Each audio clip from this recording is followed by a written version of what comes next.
సాక్షి ఛానల్లో వచ్చినటువంటి మా శాసనసభ్యులు జోలకంటి బ్రహ్మారెడ్డి గారి మీద వచ్చినటువంటి తప్పుడు కథనాలని జనసేన పార్టీ తరఫున చాలా తీవ్రంగా ఖండిస్తూ ఉన్నాము. కూటమి ప్రభుత్వం వచ్చి సంవత్సరం అవుతుంది.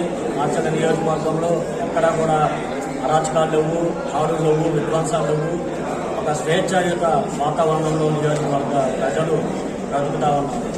వ్యాపారస్తులు స్వేచ్ఛగా వారి యొక్క వ్యాపారాలు చేసుకుంటా ఉన్నారు. అది చూసి వారవలేక వైసీపీ నాయకులు బ్రహ్మారెడ్డి గారి మీద బురద జల్లాలని సాక్షి పేపర్లో, సాక్షి టీవీలో తప్పుడు కథనాలని ప్రచారం చేస్తా ఉన్నారు. గడిచిన కూటమి ప్రభుత్వంలో బ్రహ్మారెడ్డి గారు గెలిచి సంవత్సరం అవుతుంది. మార్చల నియోజకవర్గంలో అభివృద్ధి పదంలో దూసుకొని పోతా ఉంది. బ్రహ్మారెడ్డి గారు కూటమి నాయకులు కూడా ఒకటే చెప్పారు, మీరెవరూ కూడా అరాచకాలు చేయొద్దు అభివృద్ధిలో.